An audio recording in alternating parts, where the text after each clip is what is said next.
पता नहीं लगता, थोड़ा लेट से आएगा सर, और घर गया हुआ है।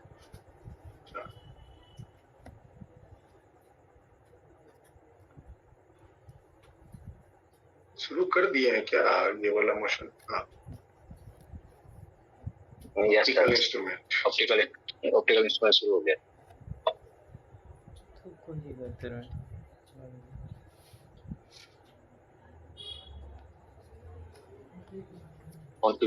में डाल देते हैं। Recording in progress.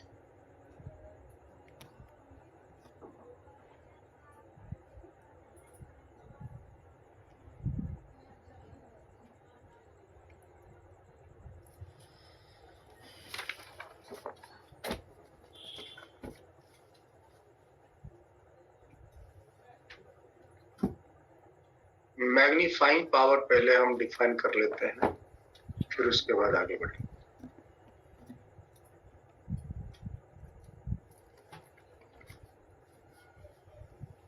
Magnifying power,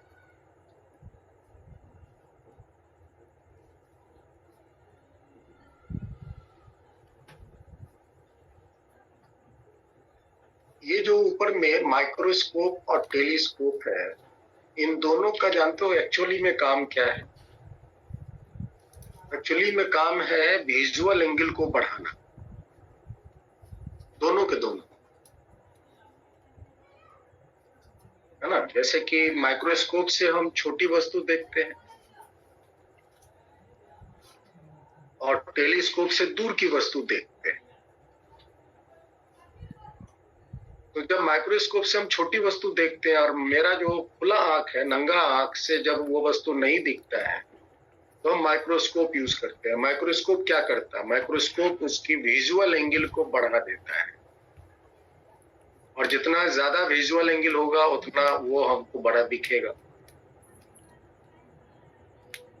telescope से अगर हम बात करें तो टेलीस्कोप से हम दूर की वस्तु देखेंगे। अब इसमें क्या है कि ऑब्जेक्ट भले कितना भी बड़ा क्यों ना हो, अगर वो दूर में है तो फिर हमको छोटा दिखेगा, खुले आंख से अगर देखेंगे तो फिर ये टेलीस्कोप क्या करता है? उसी छोटा एंगल को बड़ा करके दिखा, मतलब ये भी विजुअल एंगल को बढ़ाता है। ठीक है, तो माइक्रोस्कोप और टेलीस्कोप इन दोनों का मुख्य काम है विजुअल एंगल को बढ़ाना। इस बात को नोट कीजिए। Microscope and telescopes used to increase the visual angle। और आपको पता है कि जितना बड़ा विजुअल एंगल होगा वो हमको उतना ही बड़ा करके दिखाए। ये जो मैग्नीफाइंग पावर है वो क्या है? मैग्नीफाइंग पावर ये बताता है कि जो इंस्ट्रूमेंट है वो कितना विजुअल एंगल बढ़ाने की क्षमता रखता है। मान लीजिए कि आप जब नंगे आंख से किसी वस्तु को देखते हैं तो वो एंगल बन रहा है मान लो 2 डिग्री, और जब हम इंस्ट्रूमेंट लगाकर देख रहे हैं तो वो एंगल बन गया मेरा 10 डिग्री।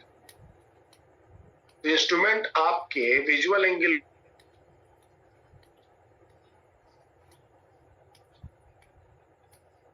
दो डिग्री से 10 डिग्री कर दिया, विजुअल एंगल आपका 5 गुना बढ़ा दिया। तो उस इंस्ट्रूमेंट की मैग्नीफाइंग पावर कहलाएंगे 5, क्योंकि वो विजुअल एंगल 5 गुना इंक्रीज कर दिया। ये जो एंगल है ये हम लोग नेक टाइट से देखते हैं बिना इंस्ट्रूमेंट लगाए, और ये है विथ इंस्ट्रूमेंट से जो हमने देखा, विथ इंस्ट्रूमेंट से जो मैंने देखा। तो नेक्स्ट आई से देखने पर वो अगर ऑब्जेक्ट हमें 2 डिग्री पर 2 डिग्री का एंगल बनाता हुआ अपीयर होता है, और इंस्ट्रूमेंट से देखते हैं तो वही ऑब्जेक्ट अगर 10 डिग्री का एंगल बना रहा है, तो नेक्स्ट आई के कंपैरिजन में इंस्ट्रूमेंट ने विजुअल एंगल को कितना गुना बढ़ा दिया? 2 डिग्री से 10 डिग्री कर दिया, मतलब 5 गुना बढ़ा दिया। तो इंस्ट्रूमेंट की जो मैग्नीफाइंग पावर है वो हो गई 5 का मतलब कि जो विजुअल एंगल थी नेक्ट आई से, उससे ये 5 गुना ज्यादा इंस्ट्रूमेंट बढ़ाया है। ठीक है, तो अगर हम मैग्नीफाइंग पावर को परिभाषित करें, मतलब फॉर्मूला के साथ अगर लिखें, magnifying power it is defined as, एक मिनट, magnifying power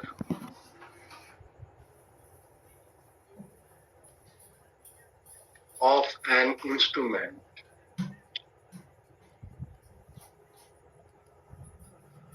is defined as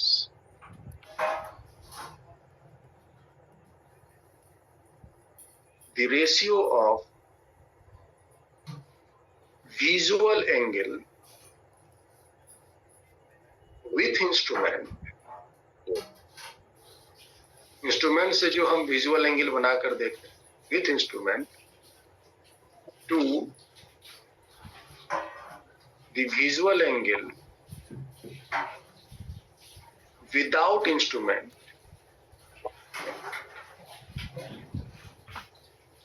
when eye is unaided.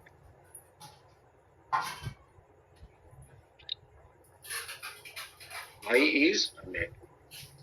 आंख के साथ कोई भी और दूसरा इंस्ट्रूमेंट नहीं लगा है, और हम खुले आंख से जब हम वस्तु को देखते हैं और वो वस्तु मेरे आंख पर जो विजुअल एंगल बना है वो हुआ नेक्ट आई की विजुअल एंगल, और इंस्ट्रूमेंट लगाकर हम अगर उसी वस्तु को देखते हैं और उसने जो एंगल बनाकर हमको दिखा, इन्हीं दो एंगल के बीच का जो रेशियो है उसको हम कहते हैं मैग्नीफाइंग पावर। तो मैग्नीफाइंग पावर का डेफिनेशन हो जाएगा, फॉर्मूला हो जाएगा, visual angle with instrument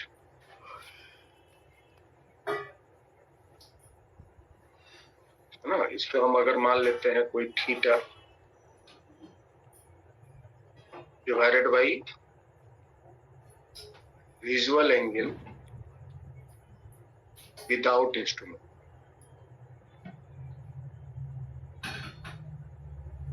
when eye is unaided, when eye unaided, unaided,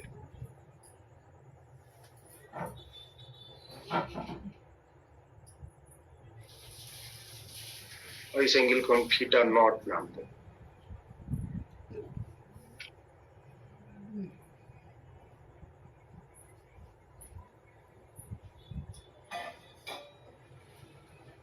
यह विजुअल है,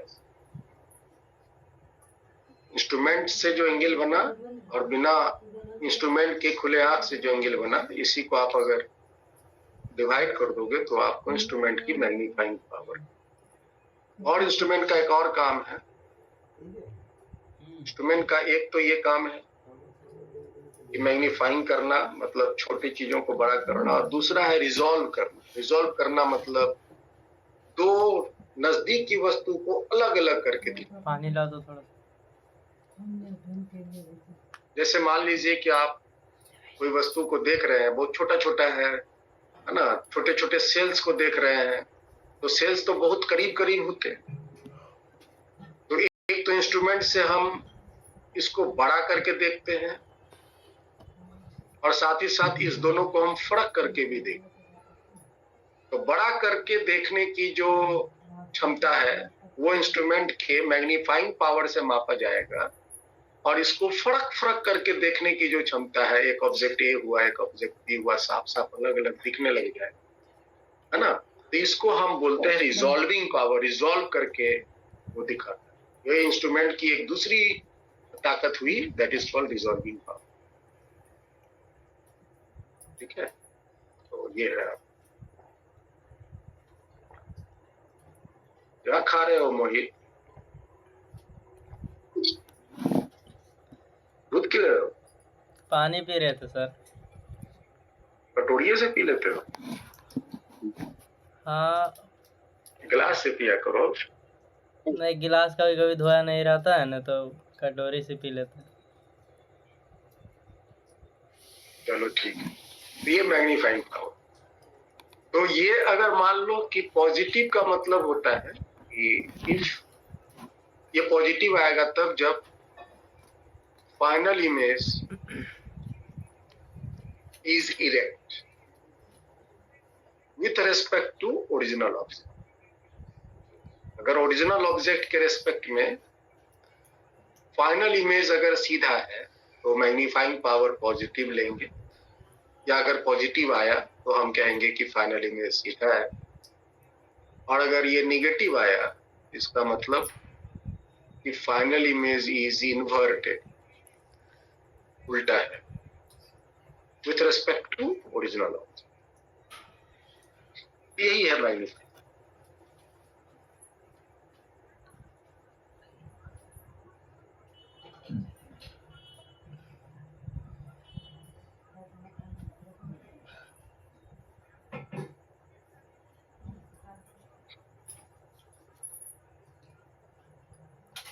ठीक है,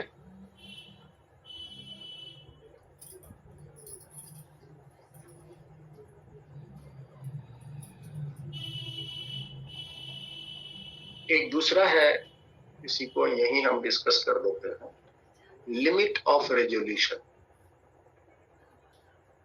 लिमिट ऑफ रेजोल्यूशन,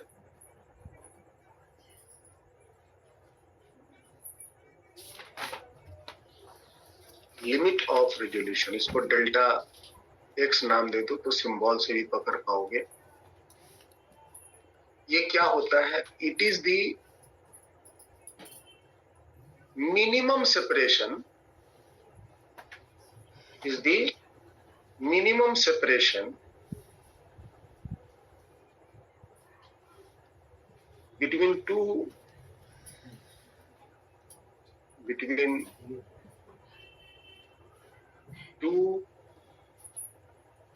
है ना, nearly placed object, nearly placed object, बहुत करीब जो रखा हुआ है, which they just able to become visible distinctly,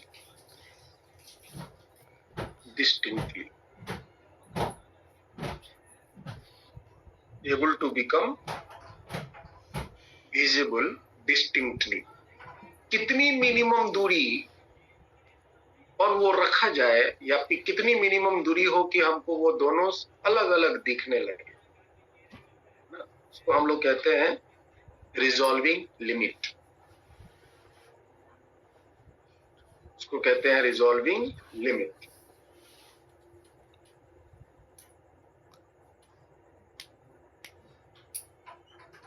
जैसे जब आप कोई वस्तु को देखोगे, है तो वो दोनों बहुत करीब, दो है तो वो दोनों अलग अलग, है तो वो दोनों अलग अलग, लेकिन आप जब उसको देखोगे तो ये सटा हुआ दिखेगा,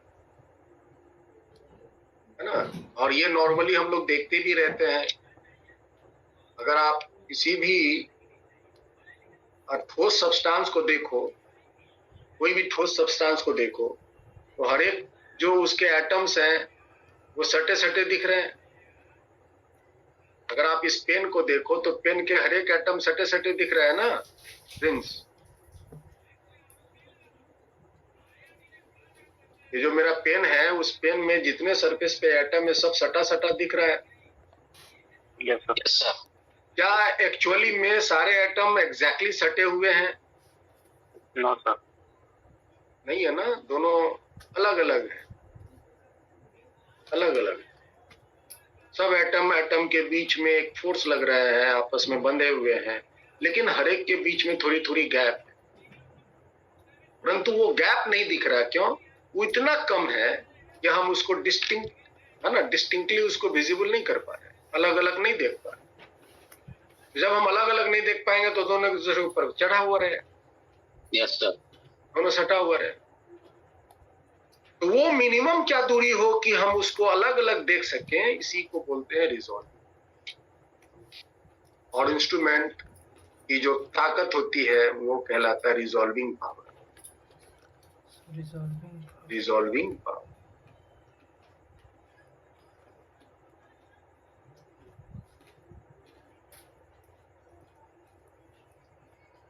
तो इसका जो definition it is defined as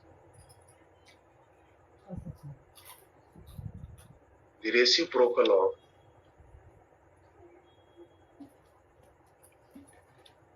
resolving limit या limit of resolution, limit of resolution।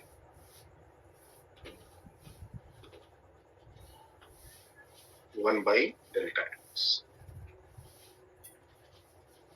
तो जितनी ज्यादा लिमिट ऑफ रेजोल्यूशन होगी, जितना ज्यादा सेपरेशन होगा, पावर कम होगा, है ना। जितना ज्यादा सेपरेशन होगा इंस्ट्रूमेंट की पावर उतनी कम लगेगी। जितना कम सेपरेशन होगा देखने के लिए आपको ज्यादा पावर यूज करना, ज्यादा मेहनत करना। तो उस केस में रिजॉल्विंग जो पावर इंस्ट्रूमेंट की है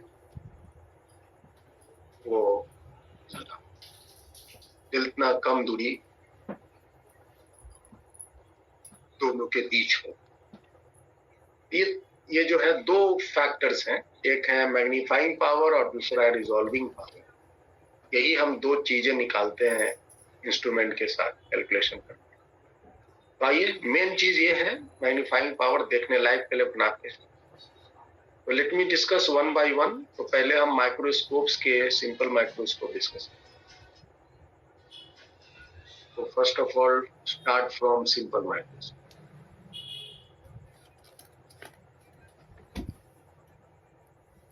simple macros.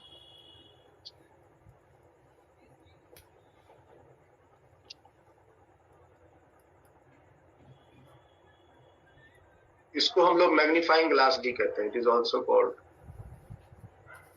It is also known as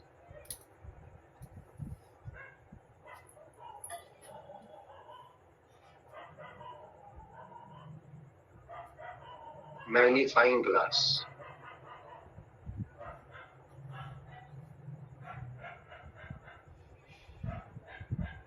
इसको मैग्नीफाइंग ग्लास भी कहते हैं या मैग्नीफायर।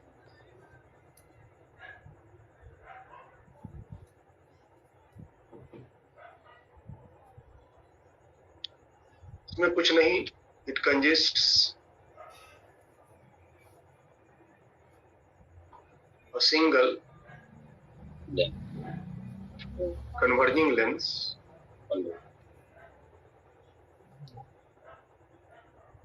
सिंगल कन्वर्जिंग लेंस इसमें रहता है। Okay, and it is so adjusted, और लेंस को हम इस तरह एडजस्ट करते हैं, it is so adjusted that the object may lie within its focus and optical center। और ये बात बताना जरूरी नहीं है, माइक्रोस्कोप छोटी वस्तु देखने के लिए यूज होता है, मालूम है कि नहीं। माइक्रोस्कोप से हम किस वस्तु को देखने का उपयोग करते हैं। तो इट इज यूज्ड टू, पहला ही पॉइंट हम लिख देते हैं, it is used to see the small objects by increasing visual angle।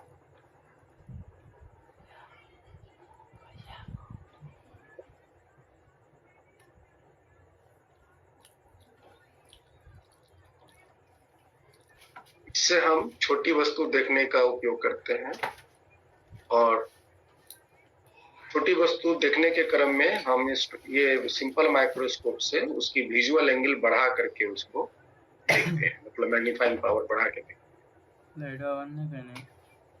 ठीक है, तो अगर कोई ऑब्जेक्ट कन्वर्जिंग लेंस के फोकस और ऑप्टिकल सेंटर में लाई कर जाए तो फाइनल इमेज कैसा होगा भाई? तो फाइनल इमेज बोलो, thus formed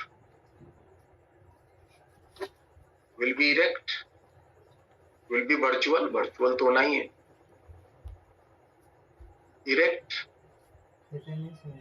and larger.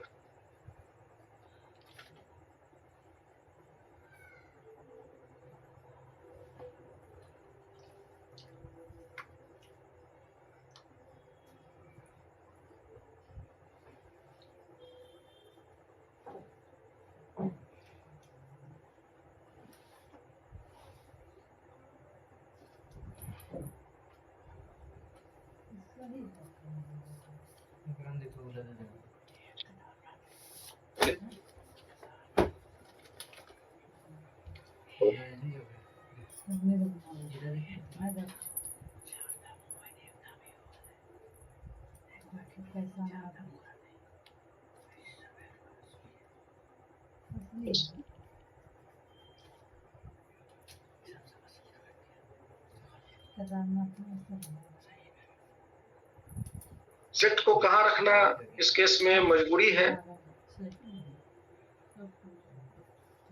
Optical centre और फोकस के बीच में, फोकस के बीच में, ऑप्टिकल सेंटर और फोकस के बीच में रखना इस केस में मजबूरी। और अगर हम ऑब्जेक्ट को ऑप्टिकल सेंटर और फोकस के बीच रखेंगे तो बेसिकली क्या होगा?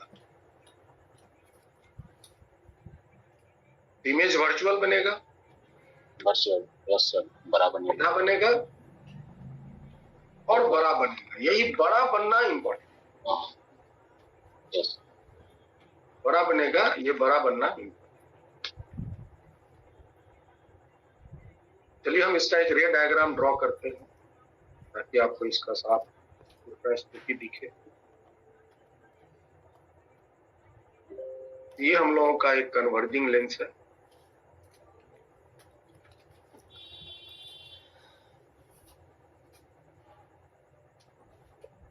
एक हम प्रिंसिपल एक्सिस ड्रॉ कर रहे हैं।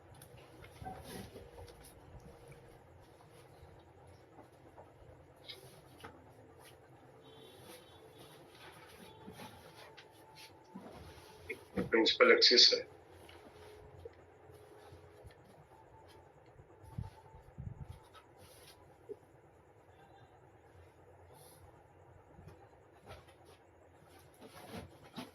एक ऑब्जेक्ट को मान लो ये इसका फोकस है, फोकल लेंथ है f, यहां उसका फोकस है, यहां इसका डबल फोकस है। एक ऑब्जेक्ट को हमें इसके ऑप्टिकल सेंटर और फोकस के बीच में कहीं रखना है, तो मान लो हम यहां प्लेस करते हैं। ये ऑब्जेक्ट बहुत छोटा है, ये ऑब्जेक्ट जो है वो बहुत ही छोटा है। मान लो h हाइट का ये ऑब्जेक्ट है। इसका इमेज बनाइए, जितना दूरी पर पीछे फोकस है उतना ही दूरी आगे भी फोकस होगा। दोनों साइड फोकस होता है ना लेंस के।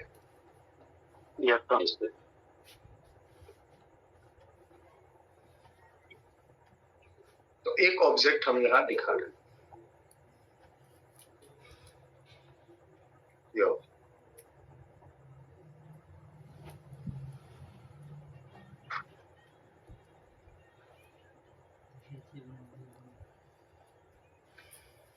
ऑब्जेक्ट। चलो इमेज बनाओ। इमेज बनाने के लिए हम क्या करेंगे? एक करके फोकस एक रे हम प्रिंसिपल एक्सिस के पैरेलल ड्रॉ करेंगे, जो जाकर आगे फोकस से पास करेगा। एक ऑप्टिकल सेंटर से। और एक ऑप्टिकल सेंटर से पास करा।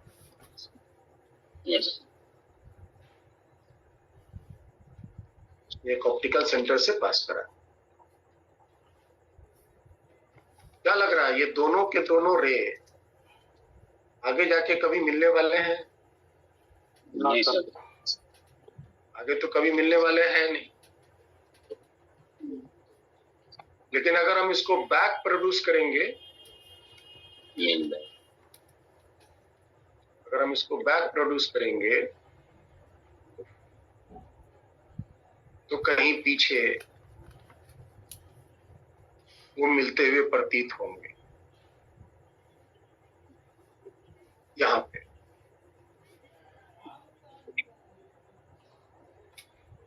इस जगह पे ये उसका इमेज पोजीशन है। और यहां आप आंख रख करके जब उसको ऑब्जर्व करोगे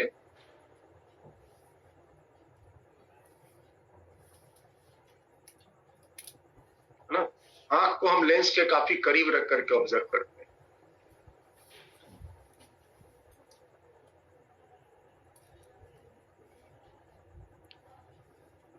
ये आपका आंख है। ये आपको ये वाली जो ऑब्जेक्ट है, एच हाइट वाली ऑब्जेक्ट जो है, वो यहां नहीं दिखेगा, वो यहां दिखेगा इस जगह पे, और इतना बड़ा करके दिखेगा। समझ में आ रहा भाई? Yes sir. यही ये काम कर। और आंख को ये जो इमेज है वो v दूरी पर दिखेगा। Yes sir. इंस्ट्रूमेंट से हम आंख से ही देखते हैं, ठीक है। और आंख की देखने की क्षमता कहां से कहां तक है? 25 सेंटीमीटर से लेके इंफिनिटी तक। Yes sir. इसका मतलब हुआ कि जो ये इमेज बना, वो इमेज साफ साफ हमको दिखे, उसके लिए वो कहाँ बनना चाहिए, किस रेंज में बनना चाहिए? तो 25 सेंटीमीटर से इंफिनिटी के बीच में बनना है। समझ में आ रहा है प्रदीप कुमार? Yes sir. ये जो इमेज बना है वो लेंस से बी से लेकर इंफिनिटी की दूरी तक में रहेगा, तो हम उसको देख पाए। ये आंख जो है वो लेंस के काफी करीब होता है। तो ये ऑब्जेक्ट यहाँ है, और ये ऑब्जेक्ट की मान लिया अगर दूरी ले लेते हैं u, ये ऑब्जेक्ट की दूरी अगर ले लेते हैं u o,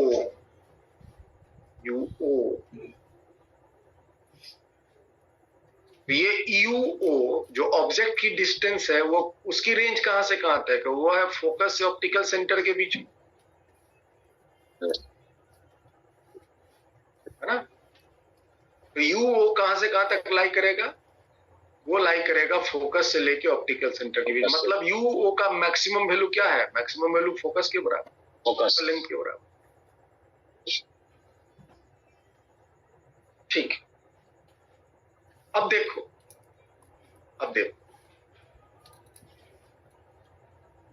अगर हम इसी ऑब्जेक्ट को क्योंकि ऑब्जेक्ट बहुत छोटा है, ये जो ऑब्जेक्ट है बहुत छोटा है, एच हाइट का ऑब्जेक्ट है, ये बहुत छोटा है,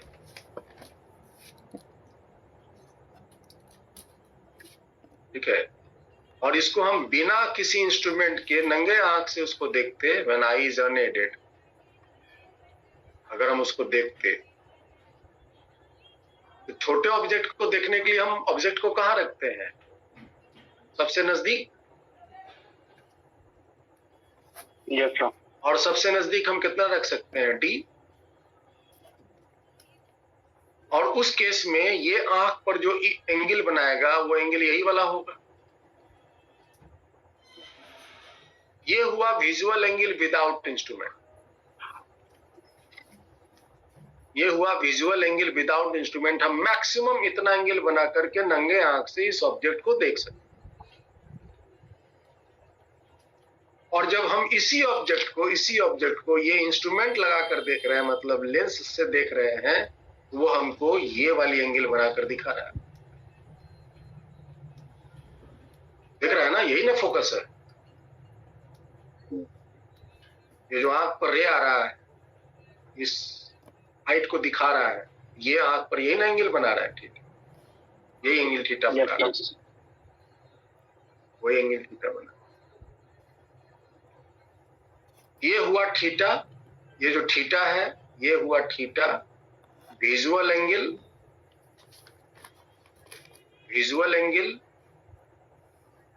विथ इंस्ट्रूमेंट, और ये थीटा नॉट जो है ये है विजुअल एंगल विदाउट इंस्ट्रूमेंट।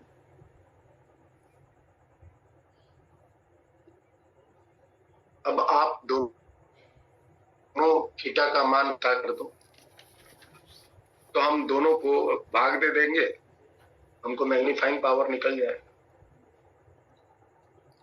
तो यहाँ का थीटा नॉट, एंगल बहुत छोटा है, एंगल छोटा है तो थीटा को साइन थीटा, थीटा को tan थीटा कुछ भी बोल सकते, ये थीटा बराबर tan थीटा बात करें तो h/d हो जाएगा, h/d हो जाएगा। ये हुआ विजुअल एंगल विदाउट इंस्ट्रूमेंट।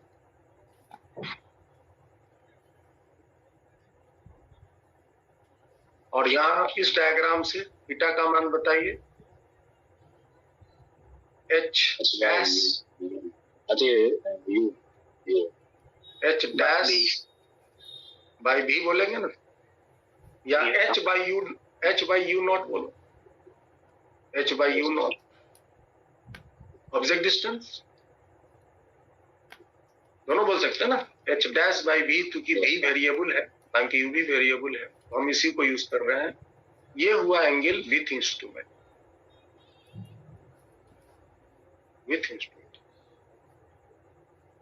और अब इसका मैग्नीफाइंग पावर बोल सकते, तो बताओ मैग्नीफाइंग पावर का क्या फॉर्मूला दिए हैं, with instrument theta by theta divided by without instrument. With instrument कितना है भाई, थीटा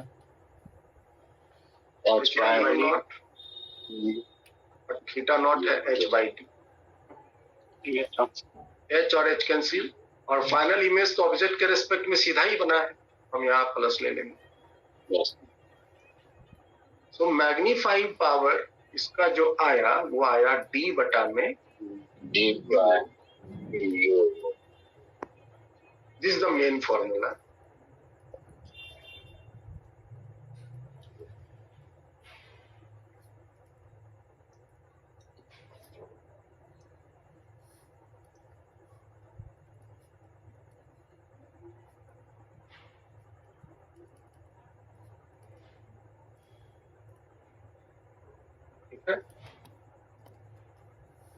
तो आप बताइए यहाँ पे ये UO जो ऑब्जेक्ट की लेंस से जो दूरी है, ये UO ये कहां से कहां तक हो सकता है। तो पहली बात, इसका मैक्सिमम वैल्यू तो F तक हो सकता है, ये जो UO है वो मैक्सिमम F तक हो सकता है, मतलब ये जो ऑब्जेक्ट है वो फोकस पर हो सकता है मैक्सिमम दूरी तक, और जब वो फोकस पर होगा तो क्या होगा, तो इमेज बनेगा इंफिनिटी पर। तो पहली स्थिति लेते हैं, if final image is at infinity,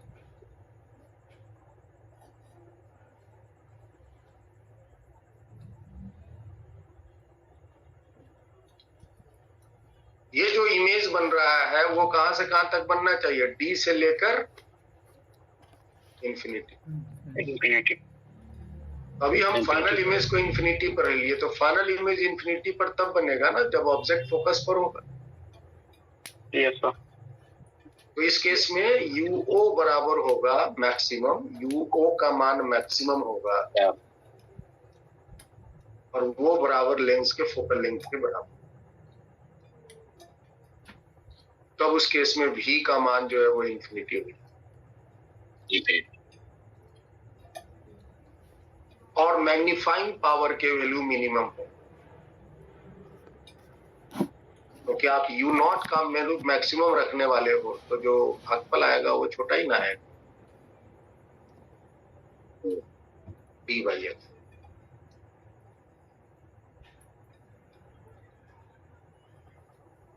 D/, समझ में आया प्रिंस? Yes sir. तो हम लोग चला के जानते हो क्या? अभी देखो ना, अभी और जब ऑब्जेक्ट इंफिनिटी पर होता है, या मतलब जब हम उसको इंफिनिटी पर देखते हैं तो आंख पर जोर देने की जरूरत नहीं है। इस केस में जो है आई इज, है ना, रिलैक्स्ड, आंख रिलैक्स्ड है, आंख पर कोई ज्यादा जोर नहीं पड़ता है।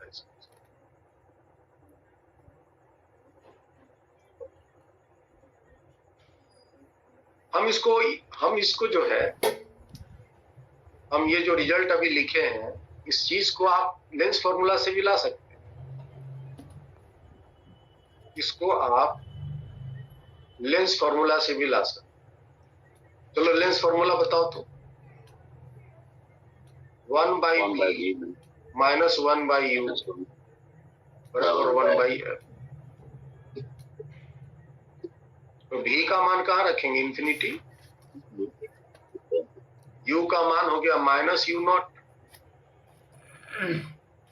बराबर 1/f, है ना जी? इसको सिंप्लीफाई करोगे तो u नॉट बराबर आ जाएगा, जो कि मैंने डायरेक्ट ही लिख दिया, और ये u नॉट का मान सबसे मैक्सिमम।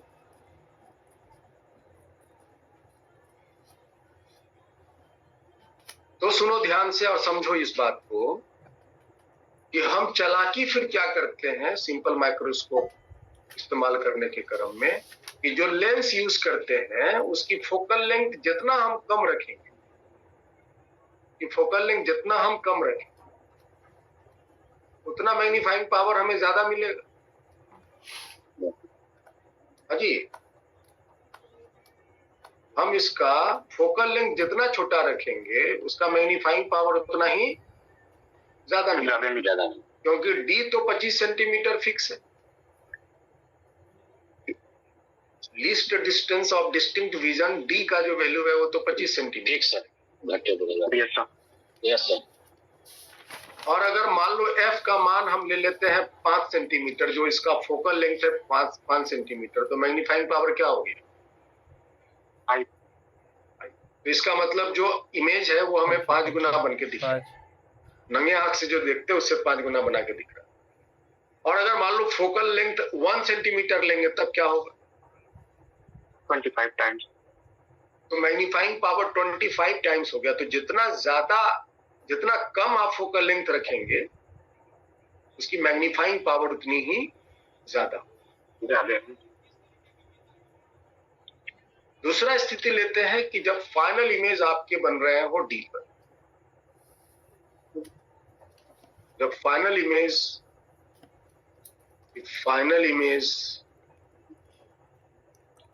Is at D.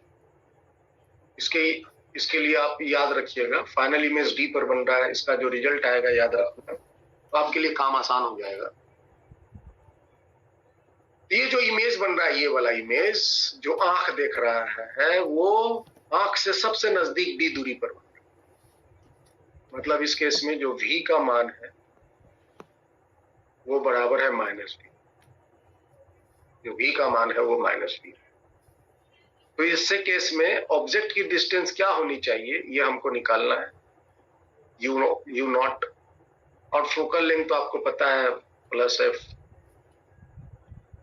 हमको ये पता लगाना है कि ऑब्जेक्ट को हम कहाँ रखें, यहां से कितनी दूरी, लेंस से कितनी दूरी पर ये ऑब्जेक्ट को रखें कि जो ये इमेज बना वो इमेज डी दूरी पर बने।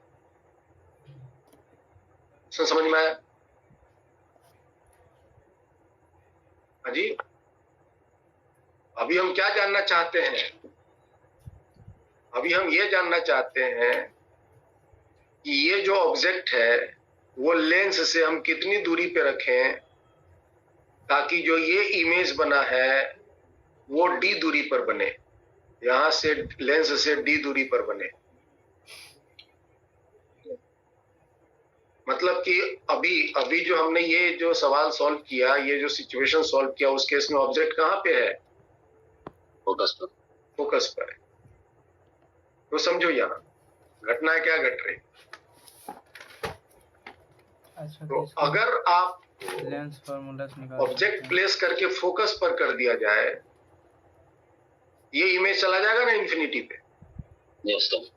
ये इन्फिनिटी Yes, पे। अब इस ऑब्जेक्ट को आप धीरे धीरे करीब ले जाओ, यहाँ ले आओ, यहाँ ले आओ। ये इमेज अब करीब आता जाएगा। Yes sir. ये इमेज करीब आता जाएगा। कितना इमेज को करीब लाना है? डी।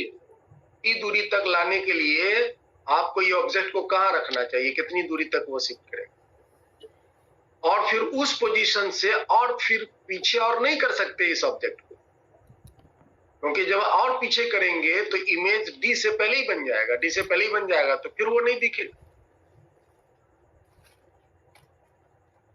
तो अभी हम यही पता लगाना चाहते हैं कि जो ऑब्जेक्ट है वो लेंस से कितनी दूरी पर रखना है, तो इसका इमेज है ना, फाइनल इमेज वो डी डिस्टेंस पर। तो फॉर्मूला लगा दीजिए, बहुत इजी है निकालना। 1/v माइनस यू बराबर 1/f। 1/v, v का मान माइनस डी चाहिए, u का मान माइनस यू नॉट, यही निकालना है। f का मान प्लस, हम सबका साइन ले लिए, मैग्नीट्यूड में मान आएगा। तो यहां से 1/u not minus minus plus हो गया, 1/f प्लस 1/d आया। df upon f plus d। यहां से 1/u नॉट बराबर आप f इंटू डी, ऊपर में हो जाएगा d प्लस f, और इसको सिंप्लीफाई करेंगे तो u नॉट का मान आएगा f इंटू डी बटा में f प्लस d। और ये u नॉट का सबसे मिनिमम मान है, ये u नॉट का सबसे मिनिमम मान है। इससे और कम आप अगर ऑब्जेक्ट को प्लेस कर दोगे तो इमेज भी नहीं दिखेगा, इमेज अब डी दूरी से नजदीक बन जाएगा। समझ में आया जी? Yes sir. Yes, sir. तो इस केस में मैग्नीफाइंग पावर मैक्सिमम होंगे, मैग्नीफाइंग पावर मैक्सिमम होंगे। फॉर्मूला तो मालूम है, डी बटा में यू नॉट, तो डी बटा में यू नॉट का मान हो जाएगा एफ इंटू डी, ऊपर में चला गया एफ प्लस डी। ये डी और ये डी कैंसिल हो, तो मैग्नीफाइंग पावर जो है इसका वैल्यू आ जाएगा 1 प्लस डी बाई एफ।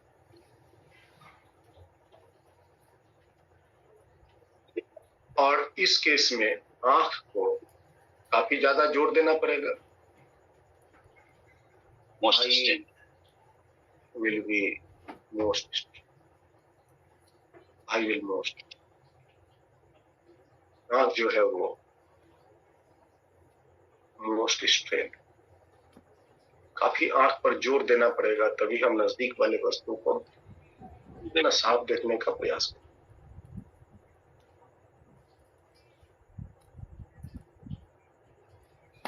समझ में आया? यस। Yes, sir.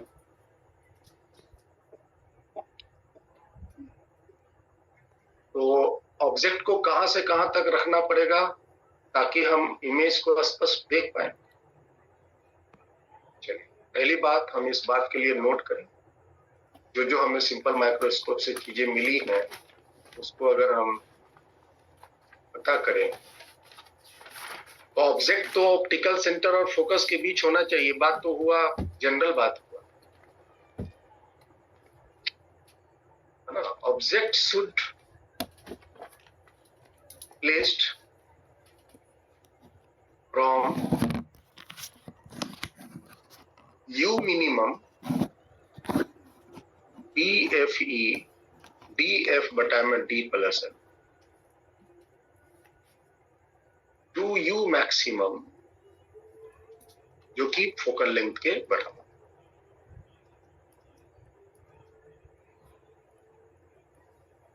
हम ऑब्जेक्ट को इसी दो पॉइंट के बीच में फोकस और इस दूरी के बीच में हम ऑब्जेक्ट को कहीं प्लेस करेंगे तो हम इमेज को D से लेके इंफिनिटी तक के बीच में ऑब्जेक्ट को देखेंगे।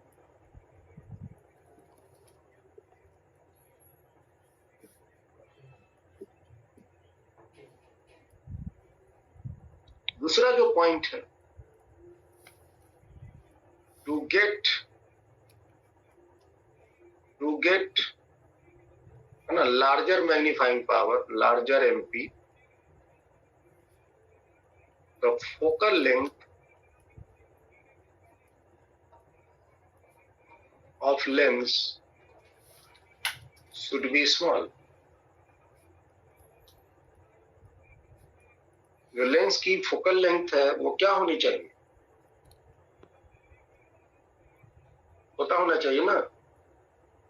Yes sir.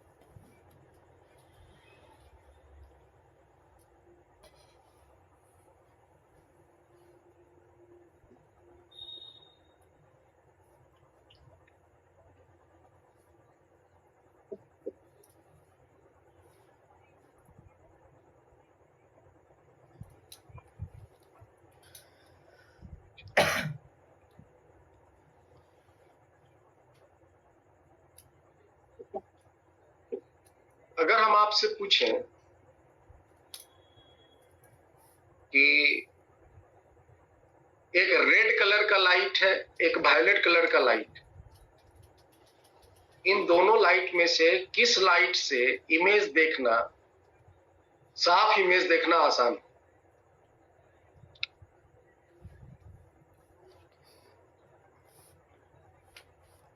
वायलेट कलर के लाइट से या रेड कलर के लाइट से, इन दोनों में से किस लाइट से इमेज देखना किससे आसान होगा भैया? ज्यादा सुटेबल होगा? रेड कलर से कि वाइट कलर से? ये वायलेट। बताइए। किससे इमेज देखना आसान होगा? बेदमिया है ना, ये अलग है, बेदमिया अलग। सोचिए, समझिए और बताइए।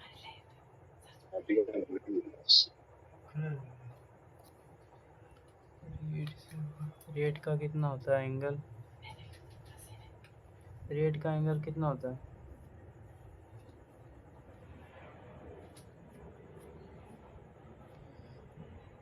वायलेट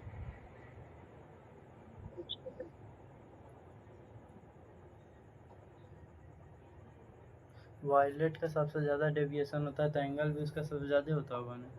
फोकल ज्यादा क्या है? कंफ्यूज? फोकल। चलो एक बात ये बताओ, एक लेंस की फोकल लेंथ लेंस के मटेरियल पर डिपेंड करता है और लेंस की जो रिफ्रैक्टिव इंडेक्स है वो लाइट के कलर पर भी डिपेंड करता है। Yes sir. Refractive index of red colour जो है वो कम होता है और वायलेट कलर का रिफ्रैक्टिव इंडेक्स ज्यादा होता है, ये तो पता है। Yes sir. वायलेट कलर ज्यादा बेंड होता है, रेड कलर कम बेंड होता है।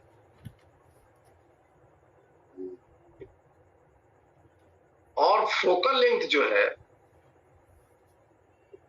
Mu minus 1/R1 minus 1/R2, यही फॉर्मूला है। यस तो जिसकी वेवलेंथ, जिसकी रिफ्रैक्टिव इंडेक्स कलर की ज्यादा होगी उसके फोकल लेंथ कम होंगे। बोलो हाँ। Yes sir.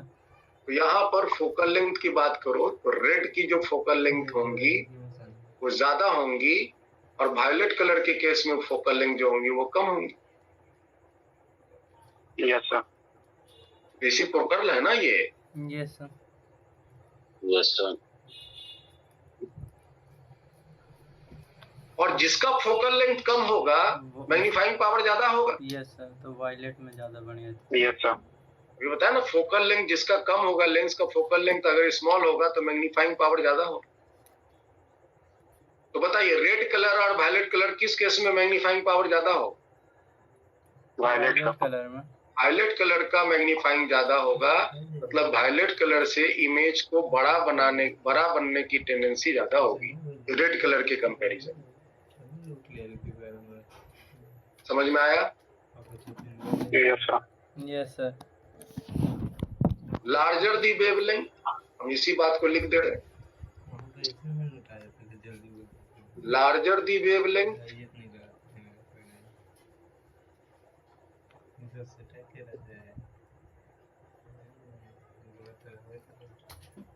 Wavelength used, focal length. अच्छा, लार्जर वेवलेंथ होगा, फोकल लेंथ भी लार्जर हो जाएगा ना। Yes sir. Larger will be the focal length.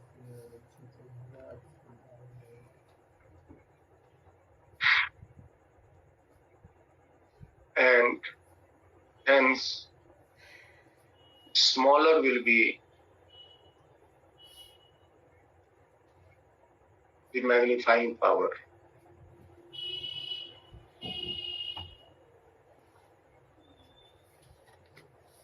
तो अगर आपसे पूछा जाए वायलेट कलर और रेड कलर में से कौन सी कलर है जो मैग्नीफाइंग पावर लार्जर बनाकर दिखाएगा, तो वो वायलेट कलर है। मोस्ट ऑफ द स्टूडेंट का जवाब क्या आएगा? सेम, रेड कलर से जो मैग्नीफाइंग पावर बनेगा और वायलेट कलर से जो मैग्नीफाइंग पावर बनेगा, सारा बच्चा क्या जवाब देगा? सेम जवाब देगा।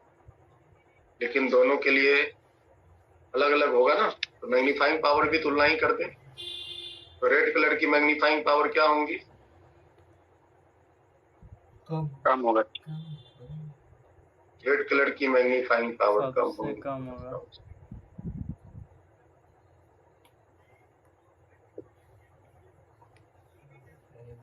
रेड कलर की मैग्नीफाइंग पावर कम होंगी, मैग्नीफाइंग पावर वायलेट कलर की ज्यादा होगी।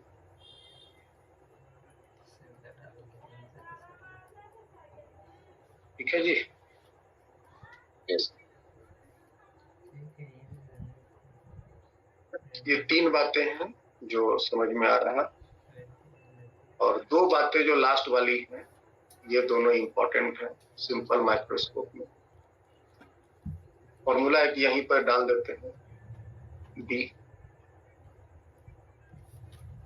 मैग्नीफाइंग पावर का जो वैल्यू होता है वो सबसे मिनिमम होता है डी बटा में एफ ना, और जो सबसे मैक्सिमम होता है 1 प्लस डी बाई एस, मतलब बस एक जोड़ देना, मिनिमम एक जोड़ दो। अगर मिनिमम आया है 10 तो मैक्सिमम 11 ही आएगा, 12 नहीं आएगा।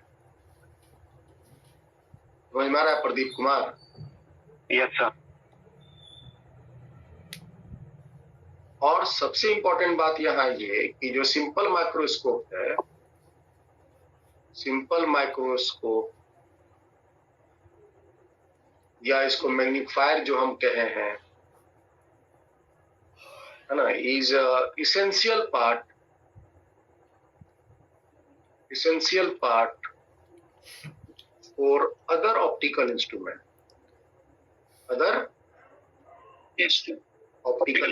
मतलब कि ये जो सिंपल माइक्रोस्कोप के जो कॉन्सेप्ट अभी आपने सीखा ना, यस वो लगभग सब माइक्रोस्कोप में, और जैसे कंपाउंड माइक्रोस्कोप में, टेरेस्टेरियल टेलीस्कोप में, एस्ट्रोनॉमिकल टेलीस्कोप में, लगभग सब जगह हम ये यूज करते हैं। ठीक है, it is an essential part of for other optical instrument, दूसरे ऑप्टिकल इंस्ट्रूमेंट में यूज होता है, लाइक कंपाउंड माइक्रोस्कोप,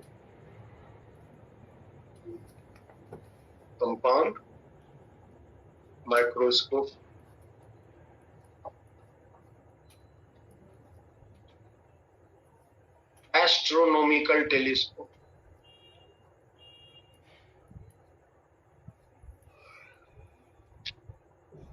और टेरेस्टेरियल टेलीस्कोप,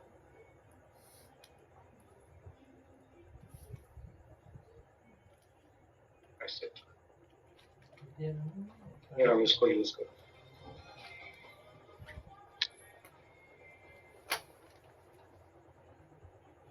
ठीक है,